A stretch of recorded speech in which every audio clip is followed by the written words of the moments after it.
Welcome back to another edition of Cover One, the Film Room. We're talking Josh Allen, of course, Week 2 versus Dolphins. And when we talk quarterbacks, I bring in my man Nate Geary from WGR. What's going on, brother? Another man. Looking forward to another week 2. Again, Josh Allen giving us plenty to diagnose, to break down. So let's. I'm looking forward to it. This was a fun game. If you're an evaluator of the quarterback, even more fun if you love offense and you love airing the ball out. Not only was it impressive, Erik, but and I'm sure we'll get into this. The deep ball accuracy has been on just absolute display to start the season.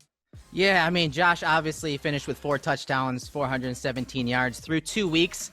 He's got 729 yards passing, 6 touchdowns. I mean, he's number 1 in passing? Is that correct, Nate? That is not a typo, Erik. He leads the league right now in total yards, or in passing yards. And he's also top 5 in almost every major raw passing category. So, yeah, big start to the 2020 season.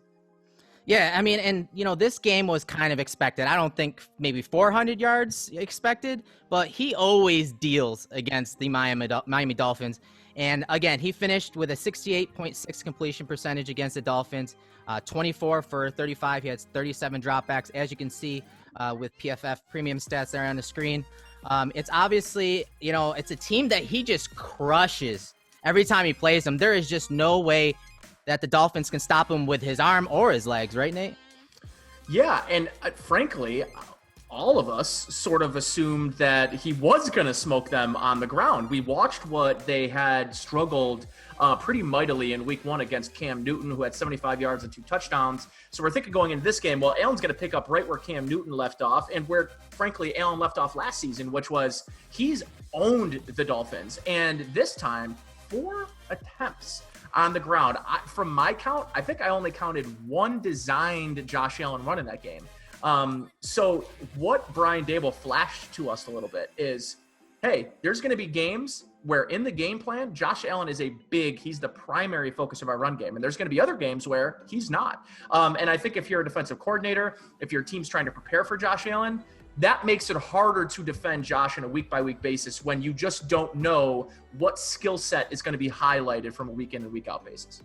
Yeah, I mean, and then you combine, obviously, his ability to run the ball, whether it's designed or just on scrambles, with the deep ball, which obviously he worked all offseason on, and we've been seeing it through the first 2 weeks, but especially in this game, in Week 2 against the Dolphins, you saw Josh Allen throw deep, over 20 yards, 14.3% of the time, and he was 4 for 5. And he dropped 140 yards and a touchdown against the Dolphins. That yardage of 140 yards on passes down the field was the second most for Week 2. And if we look through the first 2 weeks, I mean, Josh Allen has been on a tear. I mean, especially when you compare it to last year, right, Nate? I mean, is this all his mechanics, or is this maybe, a little addition of the weapons, maybe some of the mechanics, and just really having that confidence? I think that's one thing with him, is getting that confidence early, and Daboll knows that, because again, we talked about that 2 years ago, Erik. We talked about that early game confidence that Daboll wants to instill in Allen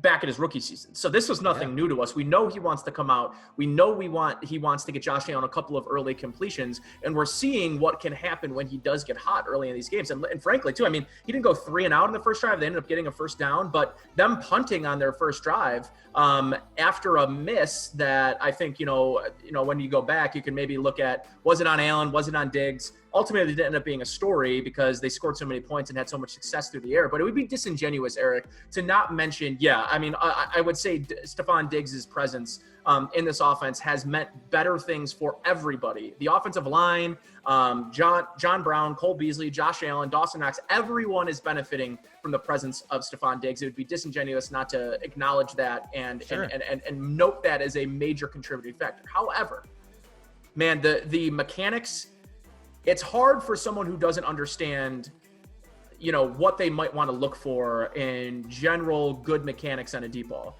They're night and day, Erik. They're night and day. Watching him pull out the loft, opening up the face of the club, right? I'm going to use some golf analogies here. Of course. Well, of course. I got off the golf course this morning. Come on. And the loft and the trajectory we're seeing on just traditional crossing routes, he has every type of throw for every type of route. And that is something, when we talk about, and we don't take for granted Josh Allen's arm strength, but when we talk about his ridiculous arm strength, I guess sometimes we don't really talk about is he can throw an out route 3 different ways. He can throw a deep post 3 different ways. He can throw a deep out 3 different ways. Those are things that not every quarterback has in their repertoire. And we saw some examples of that against man. And that's really where, to me, was the test was, okay, Josh Allen passed the test against zone last week against Greg Williams. Is he going to have similar or better success against man coverage? Well, he certainly passed the test. Now we want to see it on a better scale, a team that can perform a little bit better, that has some better players in that secondary.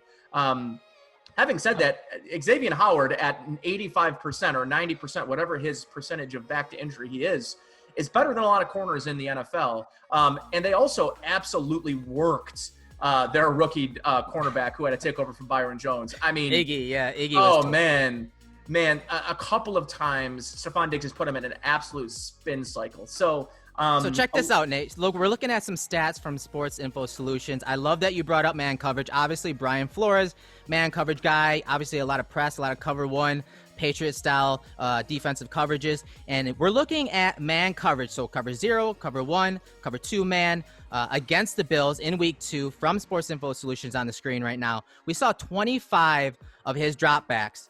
He faced man coverage. So he completed 15 out of 24 attempts.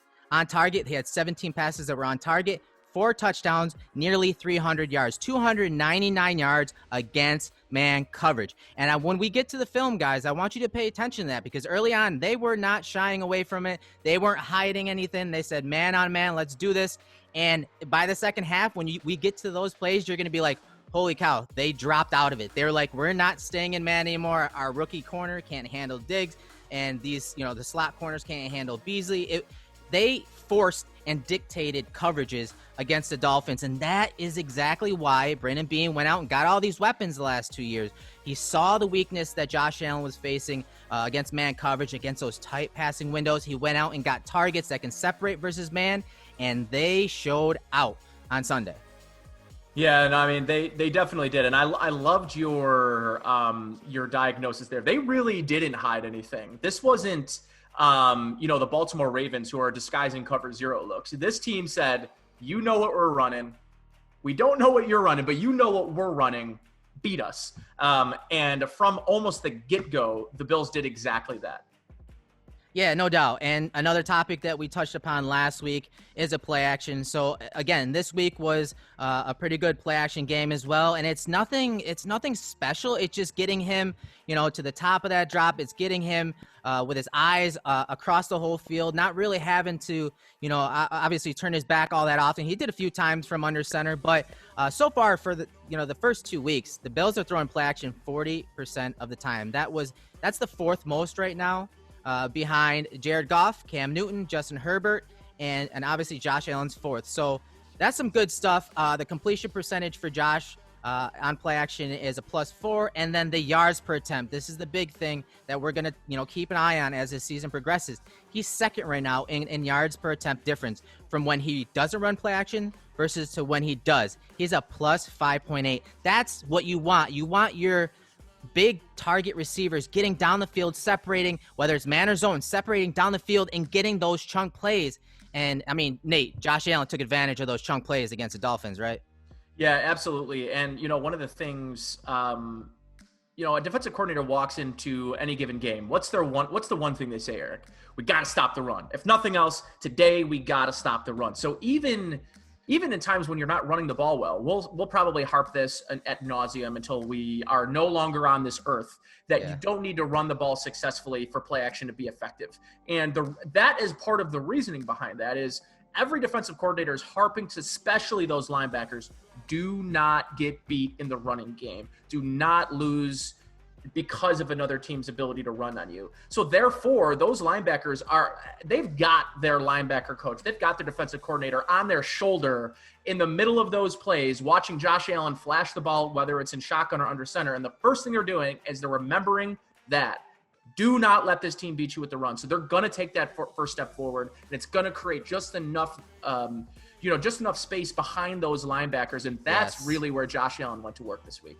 Yeah, and I'm glad you mentioned that because obviously he improved the last year in that short to intermediate area. And a lot of his damage, when you look at some of the stats, was in that intermediate area against the Dolphins. I mean, he absolutely tore that defense up over the middle. And as you said, yes, the play action plays into that. But, I mean, it's just something that he's improved upon, and it's something that he's just running with. Now, you see 107 yards, 4 for 5 in that 9 to 19 yard area, that intermediate area in the middle of the field. Now, if you look at the outside included, I mean, that's where he lived on top of obviously those deep balls, as you can see to the top left and right side of the screen. So it was all around.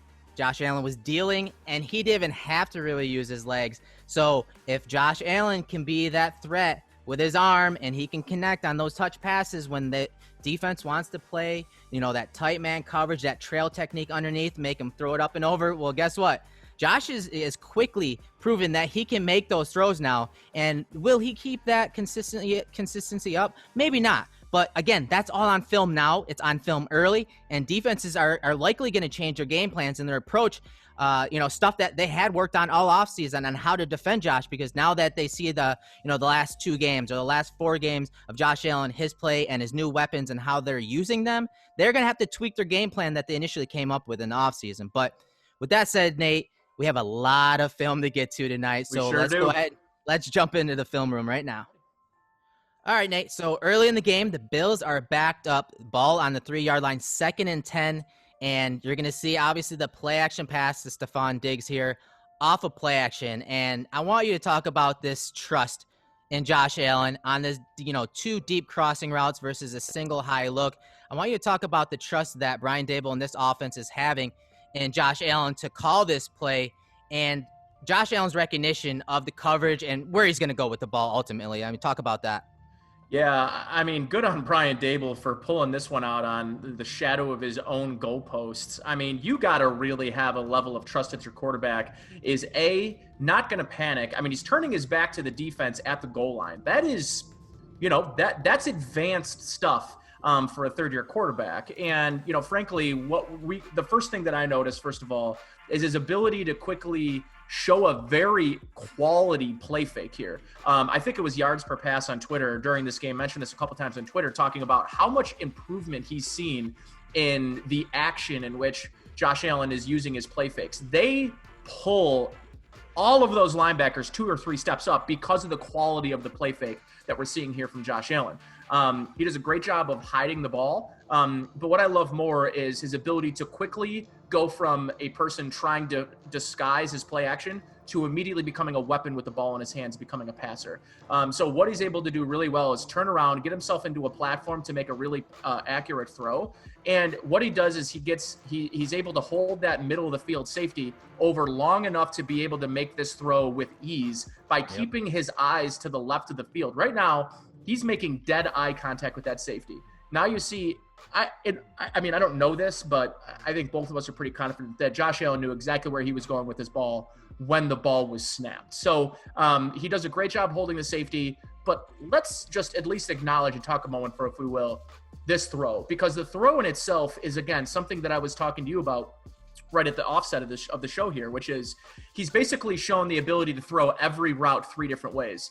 This is one of those routes where, and this is one of those trajectories we just didn't see with enough consistency over the first 2 seasons of Josh Allen's career, where he's able to just sort of take a little off, put it in there accurately, and drop it in the breadbasket. It doesn't matter who this is. Stefon Diggs, Gabriel Davis, Isaiah McKenzie, all of them are going to have a good – what did Baldy say this? He put it's like throwing Charmin, toilet paper and giving him the easiest catch of the day right here. I mean, that is just on the money. He's got it on a 3 trajectory. There's just so much to love about this play, but the ease in which he makes this play look, it's just a thing of beauty. Yeah, I love the point of the action on the play fake. He's opening clockwise right there, faking the run to Zach Moss, and again getting his eyes to the left and just that composure. I mean, he's got one-on-one rusher out here on the edge versus Darrell Williams. He's single blocking there. but then he just has that composure as he's standing, 3 yards deep. And, his action, his ball handling has always been a strength.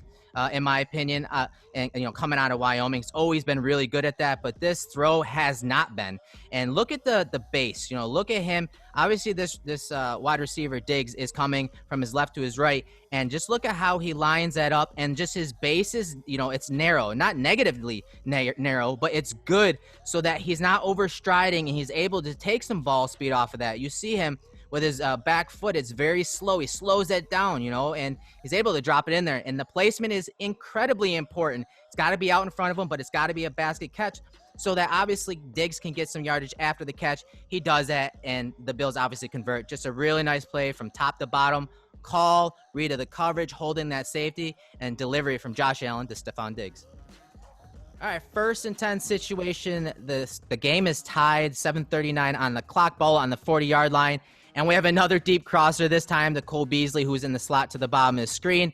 And I just love this play for so many reasons. Obviously, the throw, I'm going to throw that to you and let you talk about that here in a second. But the play action, the touch, but mainly the command from Josh Allen. When we get to the end zone angle, I want you guys to watch the command from Josh Allen here. So as he executes that play action fake, Beasley is right there in the slot. And I want you to watch his defender.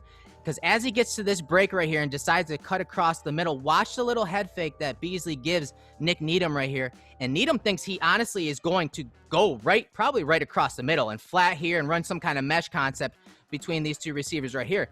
So Beasley decides he's going deep into that sideline on a little 45-degree angle, then that deep crossing route. And so he gets a good amount of separation. You can see Needham right there. He's looking across as if he's expecting Andre Roberts to come into his area. But that gives Beasley a little separation, and you can see Needham, he gets into that trail technique. And again, that's forcing Josh Allen to have to obviously throw to a spot, throw up and over the defender right there, and drop it into a bucket in this area, right outside the numbers or so. And he does exactly that. So, Nate, talk about that throw from Josh Allen and the trajectory on it. Yeah, I feel like there's going to be several of these exact types of throws that we're going to have an opportunity to look at and break down, because it's just this throw exactly. There's just so many examples of him doing it at a really high level all game. And again, to our point a little bit earlier on our last play, these are the types of throws that you need to be able to have to beat man coverage consistently. You can't just have the same type of fastball every time. And listen, Cole Beasley's not the biggest guy. This is a really impressive throw, considering, you basically give Beasley the opportunity to scave off the defender by throwing it accurately, allowing them to get 2 feet in and avoid a hit. Like, this is just really picture perfect stuff. And again, we're seeing sort of the same thing. That lead foot that I'm glad you just circled, that lead foot, how many times has he just been closed off on these throws, especially to the right? But sometimes he relies, when he throws to the left at times, sometimes he just relies way too much on that arm strength. And you see that little hop too, right? You see that little hop that clears his hip, that allows his back hip, his right hip to rotate through. And that's something we're going to see later on in the game, towards the end of the game. But yeah, to your point, the mechanics, he's tightened that up. Look at that stride, that base. And then, obviously the shoulder tilt, nice loft on that throw. He just pulls a string on this, right? Yeah, this is as good as it gets, right? These are the types of throws where, and again, this is a really good example of a point that had been made on Twitter during the college football day on Saturday. Okay, everyone was talking about it was Trevor Lawrence. Trevor Lawrence had like 8 completions against the Citadel, right? And everyone was like, "Oh my God, who cares about those throws? It's the Citadel. It doesn't matter." And there was a lot of people on Twitter from the football community saying, it doesn't matter who the opponent is. We're talking about the throws. And I think the same mindset, the same standard needs to be applied in this game and in the first 2 performances of Josh Allen. Is I don't care who is in coverage here. This throw is very difficult to defend. The previous throw that we just watched, Stefon Diggs, is very difficult to defend. You're going to be facing a little bit of a step up this week in Jalen Ramsey. If Jalen Ramsey's in this same trail technique and the same throw happens, you're going to see the same result. So again, yes, the competition level is part of the equation. But this is a throw that transcends the talent in which they're facing on the other side of the ball. This is the type of throw that I don't care who you are in trail technique. This is a throw that is very difficult to defend no matter how good of a man-up defender you are.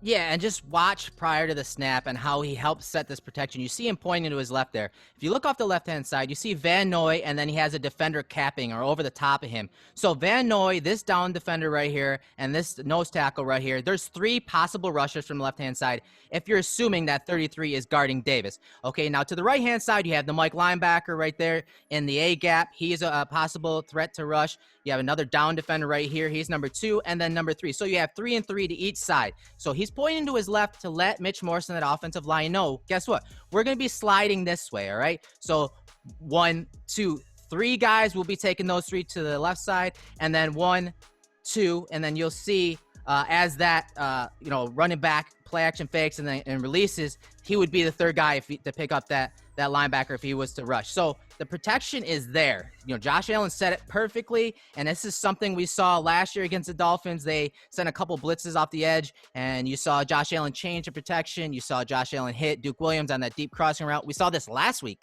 Stefon Diggs on another deep crossing route, very similar to this Beasley throw, and it just shows his command of this offense, especially against this Dolphins team. When teams want to man up, well, guess what? You're going to have a hard time defending this offensive, the offensive weapons that Josh Allen has now, because they ran the same play several times this game and they had success, and the Dolphins could not stop it.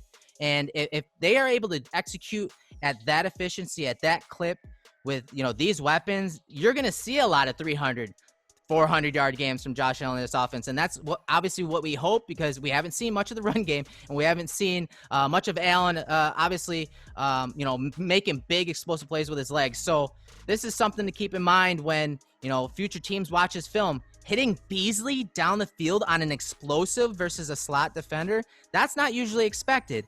But if that's in the offense, watch out, defenses, because this is going to be a really tough offense to defend. All right, Nate, top of the second quarter, 1st and 10 situation, ball on the 32-yard line. Score is notched up at 7. And we're going to see a mesh concept, obviously a very good man-beater concept. And I think, honestly, Josh Allen may have missed his first read here, because you're going to see Singletary get out into the flats to the top of the screen right here. And I think he misses him. I think he should have threw it to him, especially once you see what the linebacker does. Obviously, there's 4 strong, so there's 3 receivers out here. And then, obviously, the running back is offset to the top. So there's 4 possible receivers to the top of the screen there. And the linebacker has to work over the top here of that traffic. And right there, the ball should probably be out. He should be hitting him out here in the flats. And with this defender in man coverage, man turning with his guy, I mean, there's a good chance Singletary's is right up the sideline.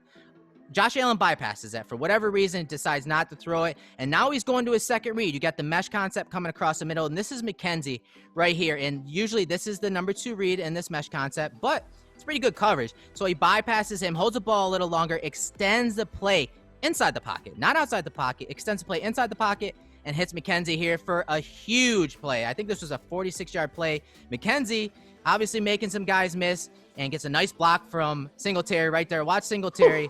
But watch this guy right here. This guy comes in and just lights someone up. I mean, that's a guy that wants it right there. And so I want you to talk about Josh Allen in the pocket here. He does some really special stuff that we hadn't really seen too much of in his career thus far.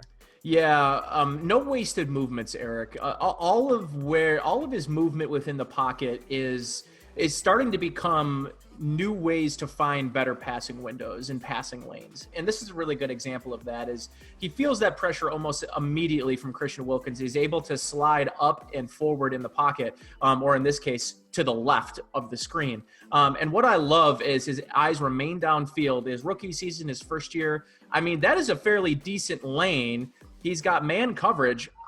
Josh Allen, if he tucks and runs that in that situation, are any of us really looking the other way? No, I think we're fine with the decision. What I know you and I are really loving about this is his willingness to remain a passer.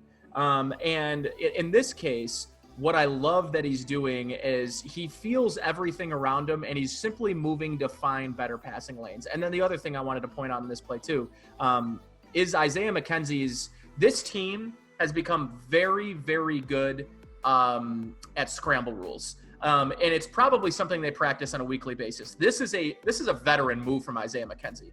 Typically, in traditional scramble rules, especially when a quarterback is breaking to a sideline, is you want to mirror where the quarterback is going. And what Isaiah McKenzie does is a great job of not only breaking off his route when he realizes he's running out of real estate, right? Almost right away. He realizes he's no longer the primary target and then goes ahead and makes himself available based on the leverage of his defender. So really big ups to McKenzie, and a nice job of Josh Allen buying just enough time for that to uncover. The defender obviously falls, and this becomes a big play opportunity for the Bills. But again, I love the feel that Josh Allen is starting to get inside the pocket. He's very much at home, and that's a really positive sign. And what he's doing here is just kind of ridiculous. Being able to pump fake, drop the ball, keep his eyes downfield while all of this stuff is happening around him and still deliver an accurate ball.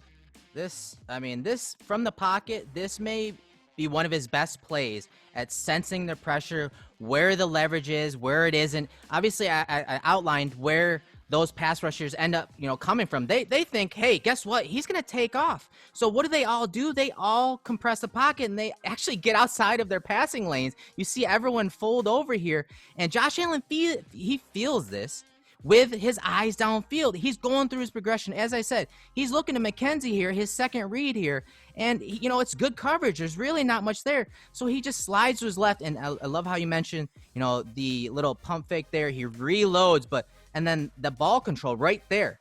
That right there. He's sliding his left. He brings the ball back down to his body, gets two hands on it, resets, and then finds his man. I mean, this is one of his best plays from the pocket thus far in his career. This is definitely top 5, maybe top 3 for him. And it's sensing that pressure and where those guys are coming from, and then getting into the scramble rules from the pocket, and then his guys obviously making plays for him. And a really, really good play from Josh Allen. And unfortunately, we didn't get to see it live because this is during that, delay or outage. But this was one heck of a play, and it's one we had to cover because Josh Allen you did a great job from top to bottom. All right, second quarter, 1st and 10, ball on the 23-yard line. The game is still tied at 7 here, and we're going to see the touchdown to Stefon Diggs. So you see Iggy travel with Diggs right here in the slot to the bottom of the screen. And on the snap, I want you to, pay attention to the route concept. You're going to have the deep over from Diggs. You got 2 running backs, halfbacks in the backfield, split back set. You have Devin Singletary running a halfback vertical. You have a Texas route from Zach Moss. I'll tell you why that's important on the backside with Gabriel Davis, in a nasty alignment running a short crossing route as well. But on the snap, now pay attention to the guy that is guarding Singletary. That's KVN. That's Van Noy. He peels right there with Singletary, and he gets a piece of Diggs. He bumps Diggs right there. It's almost like a little rub, a little pick. But as you can see, the defender is playing with outside leverage. It's man coverage. He wants to funnel Diggs to his rat defender. And, of course, ultimately, if they go deep, to that post safety. But because Van Noy bumps Diggs here, Diggs resets his stem. So now he's outside, and Iggy's turned around. And that's how Diggs gets wide open, and there's no way for that corner to obviously recover. And that's when Josh Allen hits him. But I want to look at it from the end zone angle because Josh Allen's pocket presence here, it looks very simple, and it looks, like he just, steps up and throws. But I want you guys to look at why his little hitch in the pocket here is so important. So on the snap, you're going to see the defensive tackle get the edge. He gets an outside edge right there on a push-pull on Spain. So right now, he's looking to get to the quarterback, right? He's looking to bend that corner. Well, Josh climbs the pocket here. He hitches up a couple times right there, and what does that do? That forces this defender, this defensive tackle, to have to change his angle, and he has to bend and flatten. This is a lot more difficult of an angle after beating Spain there, and it buys Josh Allen that half a second to deliver this throw to Diggs for the touchdown. Obviously, Diggs punts it out the back of the end zone, but I want you to talk about his pocket presence here, the little hitch in the pocket, and your thoughts on this play from top to bottom. Yeah, so one of the things that I know has been in discussion over and probably came into more focus on Sunday because Patrick Mahomes and the Chiefs definitely had some offensive struggles against the Chargers. But one of the things that Patrick Mahomes does within the pocket that actually can make him very difficult to protect from an offensive line's perspective is there are times where Patrick Mahomes, to a credit, I mean, this is what he does better than anyone else, is holding onto the ball and holding on to it long enough that allows his receivers to uncover and he can make an accurate throw. But it also is something that can hurt him and hurts his lineman's ability to protect him.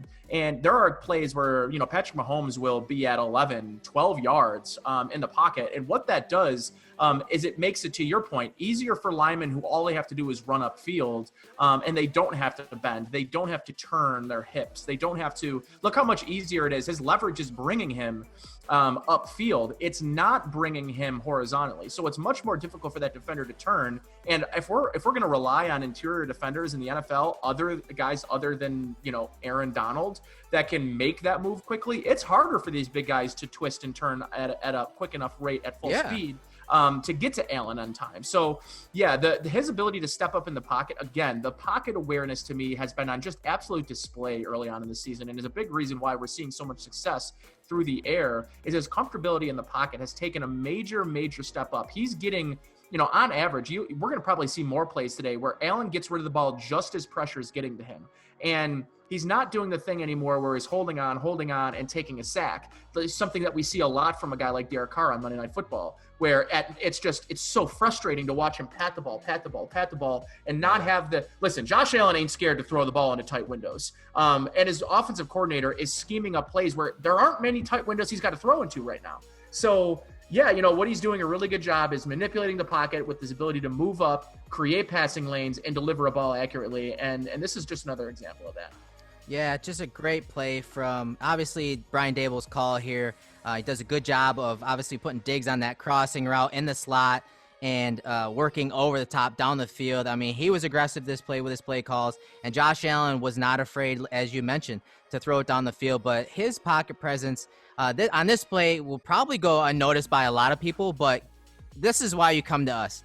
This little hitch in the pocket right there buys him that extra second, and that nose tackle cannot bend and flatten like an Aaron Donald. He's not able to get to the quarterback there, and Josh Allen completes it, and the Bills have 6 points. All right, second quarter, 4:13 on the clock. Bills up 14-7, 1st and 10 situation. Ball on the 28-yard line.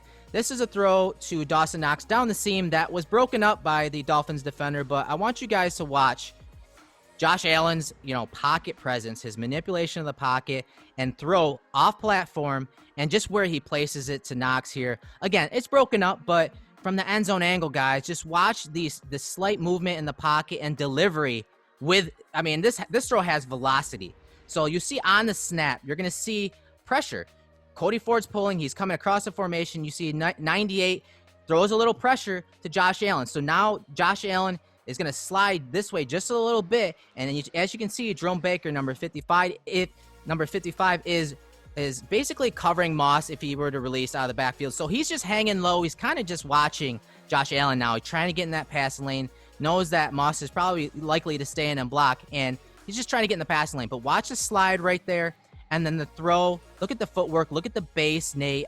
This throw was just on point. Look at the throw to Knox there. Look at the placement. Right in his hands. Should have caught it. Should have, show that grip strength, that hand strength. Should have caught it and tucked it, but it's broken up. But real quick, man, just talk about the nuance in this footwork and that quick slide off of play action here and delivery to Knox. I know it's funny that you use the analogy, he's taking a bite of the hamburger. But yeah. I've got to really think, Erik, that we've seen consistently that left-hand placement, I think, is playing a big part in the new, quote-unquote, newfound accuracy we're seeing from Josh Allen. These mechanics, again, doing a great job ripping those hips through. And it's, to me, his ability to rip the hips through is a lot in part of where that left hand is placed. Jerome Baker's right in the middle of this passing lane. Good luck. There are going to be wide receivers. Stefon Diggs would have trouble coming back and catching that ball, or even trying to break up that ball. Yeah. You're sacrificing fingers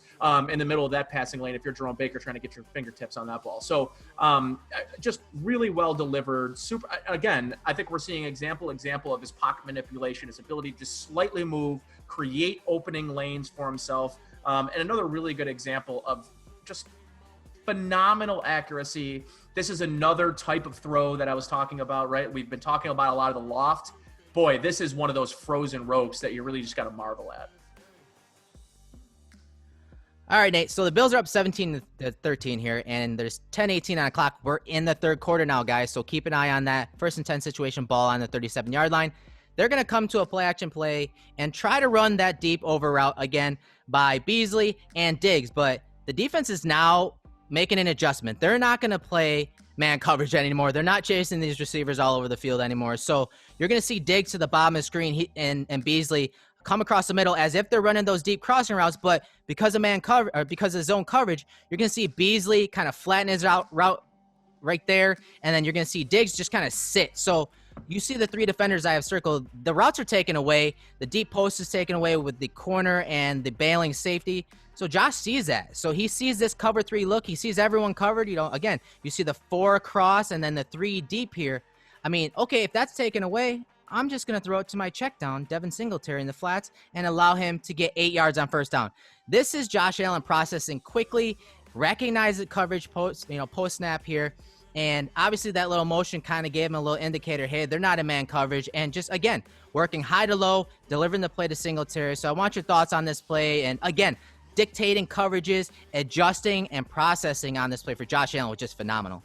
Yeah, and the quickness in which he's able to diagnose it and then get the ball out to Devin Singletary before he covers himself. And what I mean by that is in this zone, if you hold on to this ball too much, that check down can actually cover himself by running into the linebacker or corner's zone. So what he's able to do by quickly diagnosing the fact that they're in cover 3, he doesn't really have a play to either Diggs or Beasley. Get it to your check down as quickly as possible to give him an opportunity to catch the ball in space, turn upfield, and make a play. He does that exactly, and he does that before each of the linebacker and corner are able to get back into their zone positioning. So it's a really good job of processing, diagnosing the coverage, and going to the player he knows in the cover 3 look is going to be your winner on the play. And I just, again, his processing, his ability to understand what the defense is doing and what his outs are in a given, so let's say this is a cover 2 look. What Josh is going to know is I know who I'm going to if I read or diagnose cover 2. I know who I'm going to throw the ball to if I read or diagnose cover 3. So what the speed in which he's able to process, diagnose, and then execute the play is really impressive on this one. Yeah, and guys, just watch. Okay, play action fake. Now watch his helmet, watch his eyes, and watch his feet. Your eyes have to match your feet. Watch the rhythm and timing of this. He's, getting into his drop. He's scanning the field, working left to right, and now he hits the top of the drop. Guess what? Sets his feet and throws. So by the time he gets to the top of his drop, he's in rhythm. He knows where the ball needs to go. He gets it to his guy, and he takes what the defense gives him, and they get an 8-yard gain and move on to second down. All right, third quarter, 8:59 on the clock. We are faced with a 3rd and 2 situation. Bills are up 17-13 here. And this was what I would call a miss for Josh Allen. If we're being nitpicky here, if we're breaking down the X's and O's, Allen does get through his progressions here, but it's incomplete to Diggs just outside the tackle box. So this is a man beater. You see Diggs going across the formation right here. It's a 2-by-2 set with the running back to the top of the screen. He's offset to Allen's right. And Josh Allen on 3rd and short last year, he went to Beasley almost exclusively. So Beasley's stacked to the bottom of the screen in a nasty alignment, and they are running basically just a little option route, an out route for Beasley. And as I let it roll, just watch Beasley, and you'll see the coverage. It's pretty good. That's a tight window throw. I can see why he kind of bypassed it, but he moves on in his progression. That's a good thing. You see Diggs, he's the next option in this. That is naturally, he's coming right into the line of sight. But as you can see here, Baker is kind of sitting in that area. So if Josh is going to throw this in that first window, it's got to be quick. It's got to be accurate. It can't be too hot because obviously, he's not that far down the field. It's got to be on time, accurate, and placed perfectly so that Diggs doesn't get lit up. Josh waits and bypasses that first window, tries hitting him in the second window, and, it kind of goes incomplete. I believe Pro Football Focus counted this as a drop, but I would say this is more on Josh Allen because even if he doesn't hit him in this first window, he had the opportunity to reset and hit him in that second window. And I think, a better ball, one with a little more touch and control, maybe, is completed to Diggs here. What's your thoughts on this play, Nate? Yeah, I completely agree. I'm not putting this one on a drop for Diggs here. And, one of the points that I loved that you made there is identifying which window Josh Allen should likely attack. I think that he actually does choose the right window to attack, but I agree with you. I think he needs to take a little off this one. And this isn't the best mechanics that I've seen from Josh in this game. No. He's a little flat-footed. He's using all arm, and I do find that when Josh overcooks a ball, it tends to be because he's throwing it like a baseball. And on this play, he overcooks it because he's all arm. And it's low and it's away. And so this one to me is a little bit of a mechanical flaw. He does have Shaq Lawson, a primary defender, right up in his grill, right with Deion Dawkins right there. So if he could have hung on the extra quarter second, made a little bit more of an accurate throw, I think that you're right. It's probably on Josh Allen. It's a slightly inaccurate throw. But again, I actually think he diagnoses it properly, holds onto it for the proper amount of time. He just needs to take a little off that ball to give his receiver an opportunity and a chance to make the catch into play. Because I think it's a play that could have success. And again, throwing it in this first window, you would have had to throw it with a pretty significant amount of heat. And you don't want to put your wide receiver in a position to take his head off because he's not really ready for that type of heat on that first window. The second window, I think he diagnoses it properly. I think it's just a poor throw. No, I agree with you. I love your point about the mechanics because, again, so he doesn't throw in that first window when he initially set up to throw it in that first window. But, again, that little pressure off his left-hand side, that's fine. But you can see as he sets his feet here, I mean, his midpoint is not all that well, and he steps on that midpoint. You see him. He's not able to rotate through, right? And he's got, that kind of locks out that front leg, not able to get all the way across the field here. And it, again, all arm, and you see his shoulders. He kind of tilts and slashes it because his shoulders are kind of tilted downward there. So, yeah, I mean, I think it's a good process as far as decision making. I think he made it to quite possibly his third read or option on this play, but that first window wasn't there, likely because of the play design there and Moss staying in the block. I think if Moss releases on some kind of flare to either side or just releases, inside and outside like that, I think, maybe that Baker's thrown out of that lane, then he has a free access to throw it down the middle of the field. So I think that kind of hurt him as well. But either way, a throw that I still think Josh could have completed if he just slowed down a little bit. He's a little too jittery right there. His feet were a little, again, he was kind of hot with his feet. You see his feet, they're a little out of place there. That is not what we saw in the first half from Josh Allen. But again, we're nitpicking, but this is a play that, who knows down the line that they need to complete. But I guarantee this is a play they will come back to because defending Beasley in that short area on the outside's tough. And then if that's not there, if you're going to, dedicate those resources on third and short to stopping Beasley, they can get Diggs open on the over the middle of the field. So they're going to be tough to defend either way. But top to bottom, little jittery with his feet. But again, process was decent.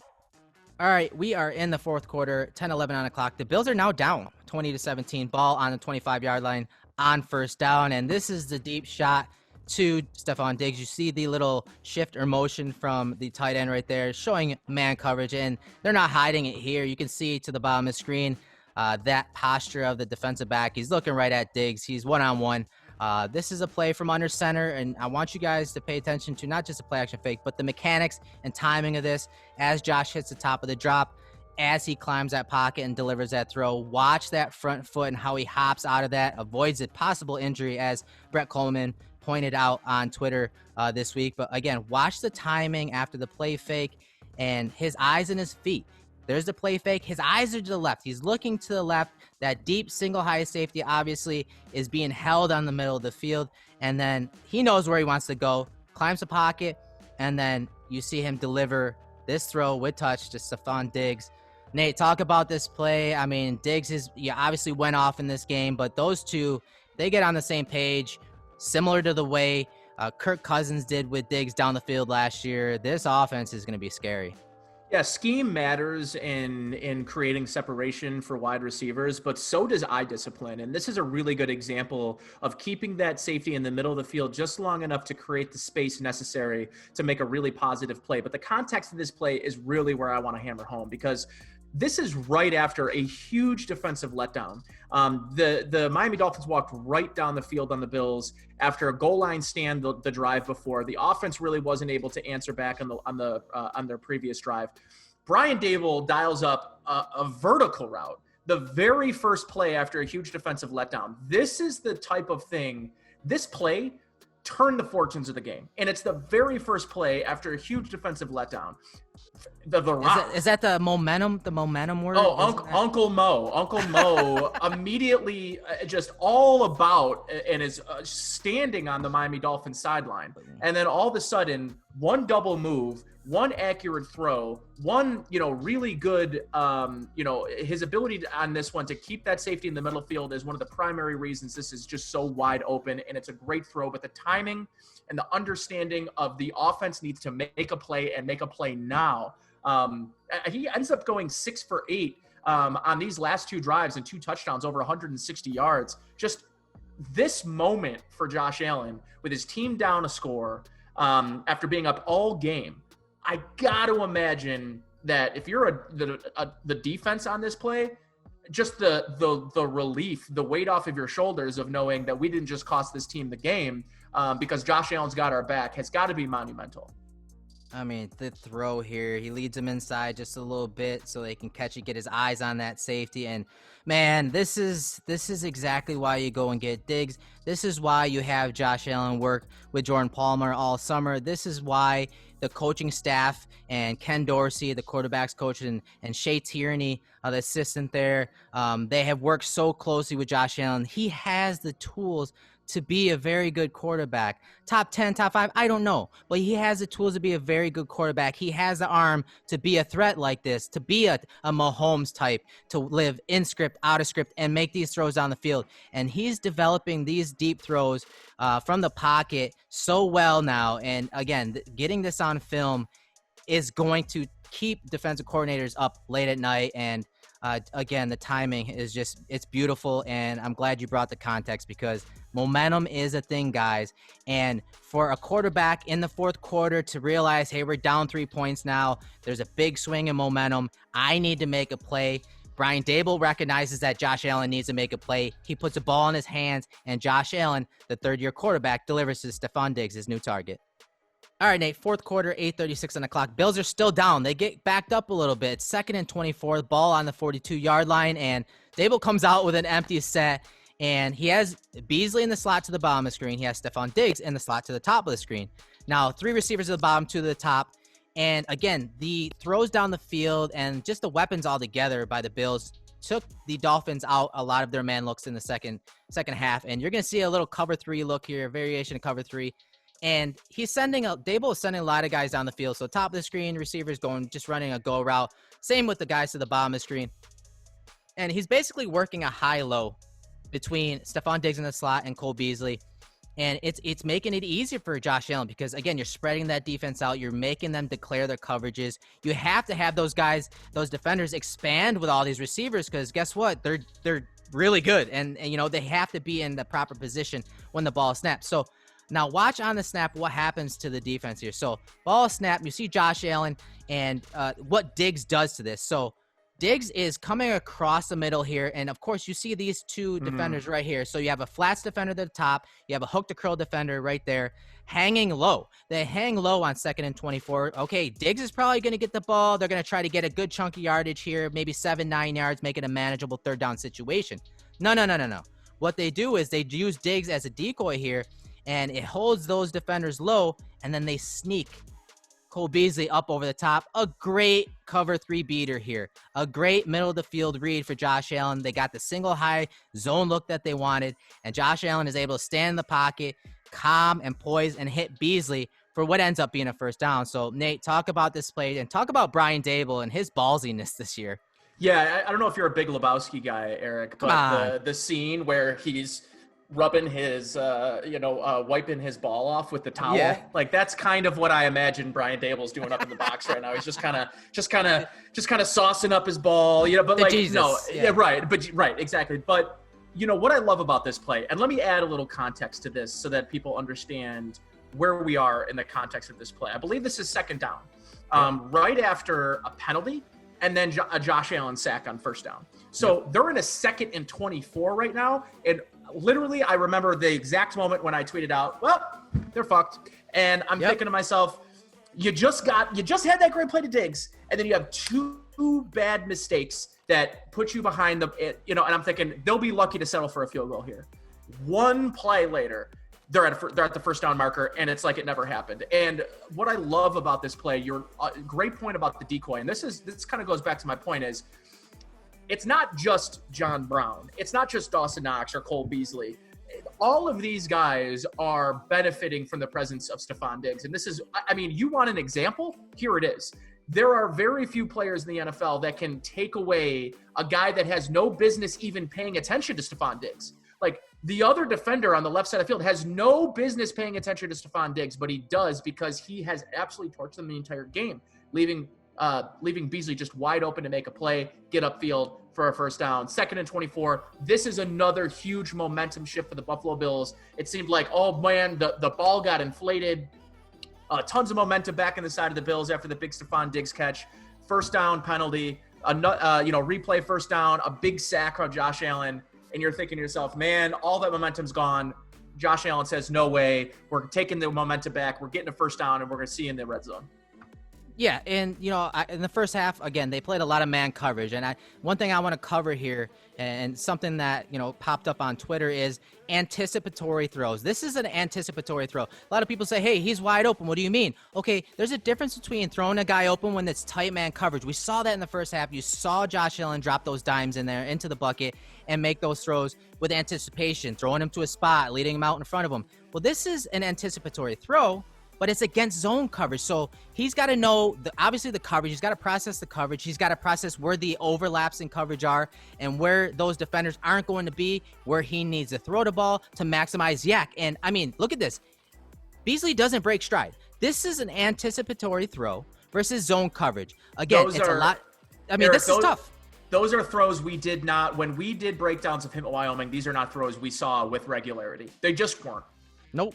No, and Josh Allen is decent versus zone, but he was not making these throws. Again, watch his eye discipline. He knows what coverage they're in. He's looking at that flats defender. That flats defender that you can't see on the screen right now is not hinging and gaining depth into that zone that Cole Beasley is running to. That's why he's peeking to his left. And again, anticipatory throw versus zone coverage. And it's on point. It's placed perfectly. And that allows Cole Beasley on 2nd and 24 to convert a first down. I thought he was short, but they gave him the first down here. And this is the type of throw, as you said, that you didn't see a lot of on his film at Wyoming. Almost never. But Josh Allen has progressed. He's improved, and he's trusting his weapons. He's trusting his eyes. He's in rhythm. Look how calm he is in the pocket here on 2nd and 24. He doesn't take the shallow crossing route to Diggs here. He goes to the high option. Brian Daboll obviously gave him that for a reason. No one's expecting Cole Beasley to get these chunk plays, but Beasley came up with some timely plays down the field for Josh Allen. All right, Nate, 24-20, 3:17 on the clock, fourth quarter, 3rd and 9, ball on the 46-yard line. Obviously, this is the big play to John Brown. You see Croft motion into the formation, man coverage. You see 2 safeties deep, and that's important because post-snap, it's going to really dictate what route Josh goes to here. So, as I said, you have 2 safeties deep, and to the bottom of the screen, I just love this route concept. So you got the stacked concept, the stacked routes with John Brown and Gabriel Davis, and they switch release. So this route concept, this dig route by Davis right here that goes across the middle, generally, if the Dolphins were in a single high set, that would be the dagger. That would be the throw. You throw it right under that safety and get that chunky yardage. One of the best plays or favorite plays of Josh Allen last year was this dagger concept, that dig route to John Brown in that 9 to 15-yard range. And they would just love to run that on 3rd and 9, 3rd and long, and convert. They did really well last year with that. So now they add a variation to this. So they don't just have that single high beater. If Josh Allen sees 2 high safety look like he does here, he has the option to go to the middle of the field on a post route. So that middle of the field is open here. There's no safety in the post. That's why he hits John Brown here. And it's so pretty, but the variation is it's so small and such a little nuance to the route concept and add on as you talk about. I want you to talk about Brian Daboll, obviously, and he's been in this system and installed the system for a few years now and kind of building on his concepts. I'll let you run with that here in a second. But again, you see that field safety at the bottom. He has the running back, so he kind of comes down a little bit too much. And the safety to the top, he's reacting to not only Josh Allen's eyes. You see Josh Allen looking to Diggs right here, but Diggs is releasing outside. So if this safety right here, this boundary safety is reading Josh Allen, he's thinking that, hey, on 3rd and 9, he wants to go to the playmaker. He wants to go to Diggs. Diggs is releasing outside. well, I'm going to shade to that way and try to help that corner who struggled all day versus Diggs. But obviously Josh Allen doesn't go there. He throws it deep to Diggs, or to John Brown right there, middle of the field open. John Brown's got the post, and you see the throw from Josh Allen. He airs it out for the touchdown. Obviously a really big play here, Nate. And one, we talked about momentum a couple times this game. I want you to talk about the momentum. And, in years past, this is probably a drive when it started getting to 3rd and 9 here. The Bills are probably going to be conservative and try to get in field goal range. No. Brian Daboll in this offense, they went down the field, right, Nate? Yeah, they put their foot on the gas pedal, something I know we all like to complain about in these types of situations where your head coach and Sean McDermott and sort of the culture that he's embodied himself is, in these types of situations, we're going to run the ball, play it safe. That is not what Brian Daboll has done. And frankly, Brian Daboll has earned the trust of his head coach in these types of situations to let him be who he wants to be. And one of the things that I'll mention before going into how this play develops is, I don't understand where the mindset of the safeties are in this particular concept for the Dolphins.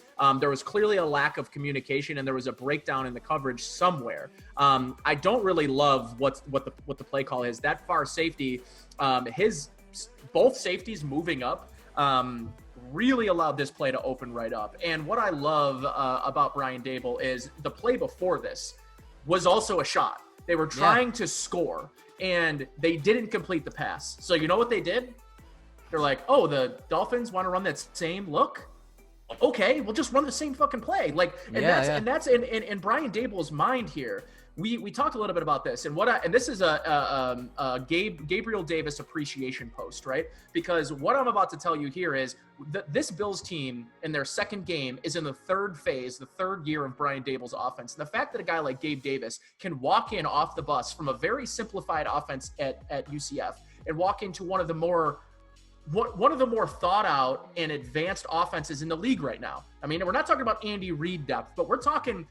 They're one of the we talk about continuity. What continuity can breed is the ability to continue building off a playbook and opening up and really phasing out different looks and building off different looks. And what I love about this play is, first of all, the mindset that it takes for you to even call this play for your quarterback. Secondly, the execution. John Brown does a great job of getting behind the safety. And thirdly, the recognition from Josh Allen. He sees that far safety is not right here. He knows where he's going with the ball right here because he knows that safety is not in position to do anything about John Brown. All he has to do is throw it to the goal line and let John Brown do the rest. And I love the throw. The other thing I want to point out too, he does a great job of avoiding injury here. Or it wasn't on this play, it was another play. But he every time he makes these throws, he's got a guy directly in his face. He does a great job of maintaining his balance, maintaining his mechanics, and delivers an absolute dime for what I believe to be is the difference in this football game.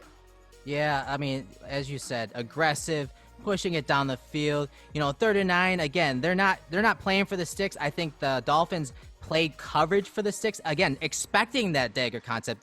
If you look at, they are not expecting the Bills to go over the top on that. No. Again, the Bills' tendency was to be conservative over the years, and Josh Allen, again, his favorite route in 3rd and long. I mean, go look it up, guys. It's this dagger concept. It's that deep dig route by Davis here, but the little variation that they threw in there really gave Josh Allen that next level option, that next level to that playbook and play concept, as you mentioned, for Brian Daboll and Josh Allen in this offense in his 3rd year.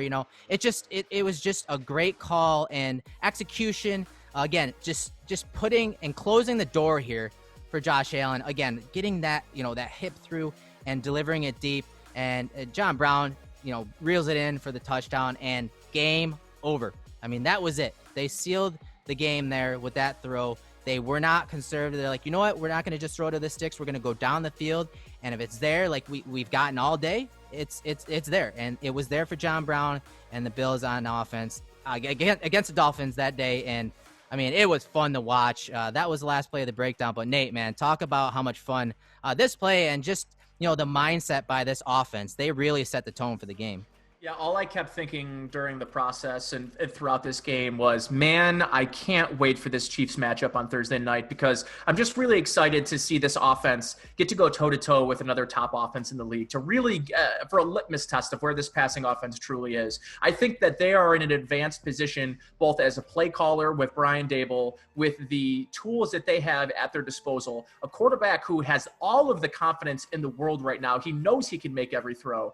To me, I keep going back to this beautiful, idea that, we have a quarterback and an offensive coordinator and a set of weapons and an offensive line that are all working together as one. And you're seeing a lot of the benefits of a quarterback, an offensive coordinator, and a bunch of tools that are all on the same page, all trying and understanding what they're doing on the field at a given time. I think that's really important when you have a quarterback who's trusting what he's seeing, believing in the calls that are being made by the offensive coordinator, and executing. It's just been it's been a thing of beauty early on in the season. But again, I'm really looking forward to the matchup this upcoming week against a much better Rams team than the first two opponents that they face. They're going to face an offense that's going to try to beat the Bills in similar ways that the Bills beat teams this year, which is a lot of play action, which is, strong weapons on the outside and a pretty surprisingly strong running game. And Jared Goff has looked good early. So I'm really looking forward to putting Goff and Allen side by side, really seeing what the two can do and who comes out on top. I think it's going to be a great game, and I'm really looking forward to the Bills facing a competent offense to really put them up side by side. Yeah, I'm glad you mentioned, how the Rams are going to attack the Bills defense with that play action, with those rollouts, stuff like that. Last year when we were breaking down a lot of Josh Allen film, especially from that Week 11 Dolphins game to the end of the season, they went to the up-tempo, no huddle. They did a lot of formations that looked similar. They were almost copying Sean McVay and the Rams offense, and they tweaked it a little bit this year. They're not in that tight trips bunch, using McKenzie all the time as that cross action, kind of like the Rams use Robert Woods. They're not doing that as much as they did the second half of last season. They're kind of opening it up, a lot of empty sets and a lot of shotgun and play action from shotgun. So it's a little different, but the philosophy is the same. You see a lot of good sequencing from Brian Daboll, plays that look the same, and then there's that little variation at the end, as we just saw on the film. So I think the philosophy that Brian Daboll and his staff have taken from the second half of last year into this year is very similar to the Rams. And so, it's one of those chess matches that we're going to see. Obviously, Aaron Donald's got to be accounted for. They're going to have to somehow get Morse sliding to his side every time to help the guards, because I think the guards have been shaky thus far. But I do too. I think the play action pass has helped that. Helped them. They're not in space. They're not worrying about that quick hit, because those defensive linemen, those defensive tackles have to worry about run first and then transitioning to a pass rusher. So I think play action is going to be huge this week, as it has been for the Bills, whether it's from gun or under center. And I agree. I think both coordinators are going to use a lot of the same things to beat the defenses that they're facing. They're going to use a lot of misdirection, a lot of eye candy. They're going to get those linebackers, which, again, who knows where Edmonds and Milano are as the week progresses. They're going to use a lot of eye candy and misdirection to get those guys looking left, right, and then they're going to get it up over the top of those guys. I think we're going to see that from both offenses, and I'm excited. I mean, obviously both teams are undefeated, man. Do you think Josh Allen can carry this offense again against a team that's looking to put up some more points again against the Bills defense? Yeah, and the other thing too, this LA Rams team has some studs at the tight end position, and they know how to use them. I love Tyler Higbee. Gerald Everett's another really sneaky good tight end. They've got two really good ones. They know how to use them, deploy them. And to your point, yeah, I mean, no, this is not a shot at Tyrell Dodson. I thought he did an admirable job filling in at middle linebacker. I don't think he's a middle linebacker. I think Tyrell Dodson's a really good potential weak side or outside linebacker who has the speed. He can play Matt Milano's position. I think. I don't think he's a traditional Mike linebacker. I don't think he has the size. I think the Dolphins picked on the Bills in the middle of the field. No way is Chan Gailey or Ryan Fitzpatrick attacking the middle of the field like they did if Tremaine Edmonds, 6'6", that's whatever 6'11" wingspan he's got. There's just no way they're having the Milano success too. Milano's very good at batted passes. They're really good at getting in the passing lanes, and obviously the guys that were in there, Klein, Dodson, and even Medikevich later in the game, they weren't able to get in those pass lanes. But Hopefully Josh Allen is able to find that intermediate and short area and middle of the field as well, because if they can do that, they're staying away from Jalen Ramsey. They're working the middle of the field. They're being efficient. They're keeping that Sean McVay offense off the field. They lost one of the better cover linebackers in football in Littleton last year. So right, and he's one of the better cover corners in cover linebackers in football. So that middle of the field should be up for grabs, much like it was for the Bills over the weekend. No doubt about it, man. I'm excited. It's going to be a great game. Obviously, we will have the film breakdown of it after next week. So, Nate, where can we find you on social media? What you got going on this week at WGR? At Nate Geary Sports, where you can find me on Twitter. I've got some great guests lined up for my Saturday show, Sports Talk Saturday. My man Mark Schofield. We did a podcast way back during the 2018 draft run, Intentional Scouting, and he did some scout work on Josh Allen. I'm really excited to pick his brain about it, where he's been from the last time we discussed Allen to now. And then obviously game day on Sunday. So looking forward to all that, man. All right, Nate, I'm Erik Turner. That's Nate Geary. Thanks for tuning in to this edition of Cover One, the Film Room.